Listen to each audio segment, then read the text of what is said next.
High students, আমরা Indian tax structure and public finance চ্যাপ্টারের tax pairs charter পড়ব। এই কনসেপ্টটা প্রথম নিয়ে আসা হয় 2020-21-এর ইউনিয়ন বাজেট যে আছে তখন এই কনসেপ্টটা নতুন নিয়ে আসা হয়। কারণ কি, যাতে কিনা ট্যাক্স পেয়ার এবং যে ট্যাক্স কালেক্টর এদের মধ্যে যেন একটা ফেয়ারনেস বিহেভিয়ার থাকে। তার মানে কি, এরা যেন কেউই কেউ কাউকে হ্যারাসমেন্ট করতে না পারে, আবার হচ্ছে কেউ যেন করাপশনে লিপ্ত না হয়। এই কারণে এই নতুন টপিকটা বা নতুন কনসেপ্টটা নিয়ে আসা হয়। এই ট্যাক্স পেয়ার্সের চার্টারে দুটো উপরে টপিক আছে, একটা হচ্ছে ট্যাক্স পেয়ার্সের রাইট আর ট্যাক্স পেয়ার্স অব্লিগেশন। প্রথমে আসে আমরা ট্যাক্স পেয়ার্সের রাইট। কি বলা হয় এখানে, যে তারা যেন ট্যাক্স মানে ট্যাক্স অফিসার বা ট্যাক্স কালেক্টরদের কাছ থেকে যেন ঠিকঠাক ভালো এবং ফেয়ার মানে ব্যবহার পান। সেকেন্ড কি, যাতে মানে একজন ট্যাক্স পেয়ার যতক্ষণ না পর্যন্ত দোষী প্রমাণ হচ্ছে ততক্ষণ না পর্যন্ত তাকে নির্দোষ মানে তাকে দোষী বলা যাবে না। এটা হচ্ছে তাদের রাইট। থার্ড কি, তারা যেন মানে ইমপার্শিয়াল রিভিউ মেকানিজম পায় ট্যাক্স পেয়ার্সরা। দুজন ব্যবসা করছে ঠিকঠাক, একজন ট্যাক্স ঠিকঠাক না দিয়ে সে প্রোডাক্টের দাম কমিয়ে দিল, তাতে কিনা সে এক্সট্রা লাভ গুনতে পারে। তো আমি যদি সেখানে কমপ্লেন করি, সেটা যেন ঠিকঠাক রিভিউ করা হয়। সে লাভও করছে, আবার অফিসারকে পয়সা দিয়ে বা করাপশনে লিপ্ত হয়ে গিয়ে সে অফিসারকেও চুপ করাচ্ছে, এরকম যেন না হয়। তারপর 4 নম্বর কি, অ্যাকুরেট এবং এবং কমপ্লিট ইনফরমেশন যেন পায়। আমি ট্যাক্স রিলেটেড কিছু জিজ্ঞেস করলাম গভর্নমেন্টকে, আমাকে যেন ঠিকঠাক ইনফরমেশন দেয় এবং কমপ্লিট ইনফরমেশন দেয়। তারপর সে যদি টাইম বাউন্ড, আমি কোনো কিছু ব্যাপারে আমি কমপ্লেন করলাম ট্যাক্স অফিসে গিয়ে, সেটা যেন ঠিক টাইমের আগেই যেন আমার কমপ্লেনটাকে মানে রিজলভ করা হয়। এটাই হচ্ছে কি ট্যাক্স পেয়ারদের যে রাইট। আরেকটা আছে, ট্যাক্স পেয়াররা যেন হচ্ছে ঠিকঠাক প্রাইভেসি পান। যে আমি ইনফরমেশনটা আমি দিয়ে দিলাম মানে ট্যাক্স যারা ট্যাক্স কালেক্টর আছে অফিসারদের জন্য বা গভর্নমেন্টের জন্য, এবং শেষমেশ দেখা গেল কি পয়সার মাধ্যমে মানে করাপশন করে সেই আমার সমস্ত ইনফরমেশন লিক করে দিল। ঠিক আছে, তো এগুলোকে বলা হয় যে আবার কি ট্যাক্স রিলেটেড ডিসপুট যদি হয় তখন হচ্ছে গভর্নমেন্ট যেন সেটাকে তাড়াতাড়ি সলভ করে। এটা হচ্ছে ট্যাক্স পেয়ারদের রাইট। এবার আসি ট্যাক্স পেয়ারদের অব্লিগেশন কি, তার বিনিময়ে যেসব রাইট পাচ্ছে তার বিনিময়ে কি দেবে একজন ট্যাক্স পেয়ার, সে যেন ঠিকঠাক সময়ে যেন তার ট্যাক্সটা মানে কি দিয়ে দেয় গভর্নমেন্টকে। তারপর কি, সে যেন গভর্নমেন্ট যদি কোনো ইনফরমেশন চায় ট্যাক্স পেয়ারের কাছ থেকে, তাহলে সে যেন কমপ্লিট ইনফরমেশন দেয়। থার্ড কি, যে সমস্ত রেকর্ড রাখা, ইনকাম ট্যাক্স রিলেটেড হোক বা ব্যবসা সম্বন্ধীয় যত রেকর্ড হয় তার, সেই সমস্ত রেকর্ড যেন হোল্ড করে রাখা, নিজের কাছে রাখা এবং অনেস্টি বজায় রাখা। এই কয়েকটা হলো ট্যাক্স পেয়ার্স অব্লিগেশন। ঠিক আছে, তা ট্যাক্স পেয়ার্সের ট্যাক্স পেয়ার্সের চার্টারে দুটো টপিক, একটা হচ্ছে ট্যাক্স পেয়ার্সের রাইট আর ট্যাক্স পেয়ার্স অব্লিগেশন বা কর্তব্য। তো আমি যে ট্যাক্স পেয়ার্স অব্লিগেশনসে ট্যাক্স পেয়ার্স রাইটে আমি একটা কথা বলেছি, ট্যাক্স পেয়ারদের কিছু প্রাইভেসি আছে, সেটা যেন লিক না হয়। সেই লিকের ব্যাপারে ইন্ডিয়ার কততম স্থান, তো এটা নির্ধারণ করা হয় ফাইন্যান্সিয়াল সিক্রেসি ইন্ডেক্স, এই ইন্ডেক্সের মাধ্যমে। কি বললাম, financial index, financial secrecy index. ইন্ডিয়ার কেমন স্থান, যে বা অন্যান্য দেশের তুলনায় সেই ইনফরমেশন তোমার প্রাইভেসিটাকে নষ্ট করার মানে কি যে হিসেবে কততম স্থানে আছে। ইন্ডিয়া একটু ভালো জায়গাতে আছে, সহজে লিক করতে চায় না অন্যান্য দেশের মতো ইনফরমেশন।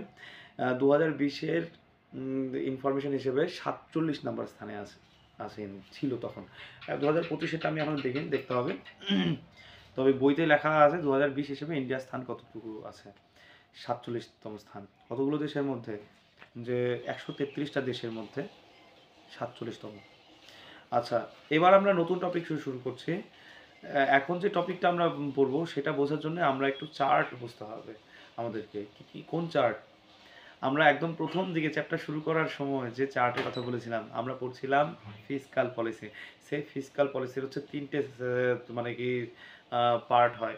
কি সেটা হচ্ছে কি, গভর্নমেন্ট রিসিপ্টস, গভর্নমেন্ট এক্সপেন্ডিচার্স, আর হচ্ছে কি পাবলিক ফাইন্যান্স। এক্সপেন্ডিচার আর পাবলিক ফাইন্যান্স পরে করছি আমরা পড়ছিলাম গভর্নমেন্ট রিসিপ্ট। সেই গভর্নমেন্ট রিসিপ্টের হচ্ছে কি দুটো পার্ট, একটা রেভিনিউ রিসিপ্ট আর একটা হচ্ছে ক্যাপিটাল রিসিপ্ট। ক্যাপিটাল রিসিপ্টটাকেও আমরা পরে করছি, আমরা পড়ছিলাম রেভিনিউ রিসিপ্ট। আচ্ছা, রেভিনিউ রিসিপ্ট হচ্ছে কি আবার দু রকমের হয়, একটা হচ্ছে কি ট্যাক্স রেভিনিউ আর একটা হচ্ছে কি নন ট্যাক্স রেভিনিউ। আমরা সাকসেসফুলি ট্যাক্স রেভিনিউটাকে কমপ্লিট করে ফেললাম। এবার আমরা আমরা আসবো নন ট্যাক্স রেভিনিউ। সেই নন ট্যাক্স রেভিনিউ কেমন কি হয়? Interest receipt. কেমন হয় ইন্টারেস্ট রিসিপ্ট? ধরো গভর্নমেন্ট কোথাও হচ্ছে কি পিএসইউতে, ইন্ডিয়ান অয়েল, ওএনজিসি এইসবে হচ্ছে কি টাকা ইনভেস্ট করেছে, তা বা হচ্ছে লোন দিয়েছে এইসব কোম্পানিকে, তাহলে মাসে মাসে বা বছরে বছরে একটা ইন্টারেস্ট পাবে, সুদ পাবে। এখান থেকেও হচ্ছে কি গভর্নমেন্ট রেভিনিউ পায়। এটা কোনো ট্যাক্স নয়, এটা সুদ। আমি ইনভেস্ট করেছি, তার মানে সেখানে আমি লোন দিয়েছি, সেখানে আমি সুদ পাচ্ছি। এটা নন tax revenue. Second, dividend and profit receipts. আচ্ছা, ডিভিডেন্ড কি? ধরো হচ্ছে কি আমি ব্যবসা করছি, তো আমার শেয়ার 50% শেয়ার বা হচ্ছে কি 20% শেয়ার আমি গভর্নমেন্টকে বেচে দিলাম, তাতে যা লাভ হবে তা হচ্ছে গভর্নমেন্ট হচ্ছে 20% শেয়ার, যদি 20% ইনভেস্ট করে শেয়ার করে কিনে নেয় আমার, তবে সেই হিসেবে 20%-এর মানে কি প্রফিটটা সে কামাবে। এটা হচ্ছে ডিভিডেন্ড। আমি ভাগ করলাম, 100টা আমার 100টা প্রপার্টি আছে, তার মধ্যে 20টা শেয়ার গভর্নমেন্টকে দিলাম, তার মানে কত ডিভিডেন্ড দিলাম? 1/5 ডিভিডেন্ড দিলাম, 5 ভাগের 1 ভাগ দিলাম। Grants in aid. কয়েক বছর, 2-1 বছর আগে শ্রীলঙ্কার অবস্থা নাজেহাল হয়ে গেছিলো, গভর্নমেন্ট ঠিকঠাক চালাতেই পারছিল না, তাদের রেভিনিউ খুব কম হয়ে গেছিলো, বা ট্যাক্স এর পরিমাণ খুব কমিয়ে দিয়েছিল, যে কারণে এরা ট্যাক্স পাচ্ছিল না বা রেভিনিউ পাচ্ছিল না, তো গভর্নমেন্ট চালাতে পারছিল না এরা। তো এটা তখন কি করলো, বাইরের দেশরা কিছুটা মানে এইড দিল, মানে গ্রান্ট এইড করলো, মানে এক্সটার্নাল অ্যাসিস্ট্যান্স দিল, বা মানে কি বাইরে থেকে সাহায্য আসতে থাকলো। এইভাবেও গভর্নমেন্ট হচ্ছে কি তার রেভিনিউ মানে কি অর্জন করে, রেভিনিউ রিসিপ্ট পাচ্ছে, কি নন ট্যাক্স রেভিনিউ। ফি রাখলো কোনো একটা, কি বলে, ল্যান্ড রেজিস্ট্রেশন করলে বা জমি কেনাবেচা করলে, তখন সেখানে ফিস দিল যে আচ্ছা আমাদেরকে এই ট্যাক্সটা, মানে ট্যাক্স তো না, মানে রেভিনিউ ফি দাও, তার জন্য ফর্ম ফিল আপ করছো তার জন্য ফি দিতে হবে, বা হচ্ছে কি যে রেজিস্ট্রেশন করছো তা স্ট্যাম্প ডিউটি দিতে হবে, তারপর বা কিছু ফিসও দিতে হবে গভর্নমেন্টের সার্ভিসের জন্য। লাইসেন্স বানাতে গেলে তো পয়সা দিতে লাগে, তুমি বাইকের লাইসেন্স বা গাড়ির 4 চাকার লাইসেন্স করতে যাও, তোমার আয়ের ফর্ম ফিল আপ করার সময় কিন্তু একটা ফিস হয়, সেটা দিতে হয় লাইসেন্সের জন্য, বা পারমিটের জন্য, যে আমি আমাকে গাড়িটাকে চালানোর জন্য অল ইন্ডিয়া পারমিট করে দাও, তার জন্য আলাদা করে আমাকে ফিস দিতে হবে। এস্টেট কি, কোনো কারণে যেসব প্রপার্টির কোনো হচ্ছে কি দাবিদার নেই, সেটা গভর্নমেন্টের।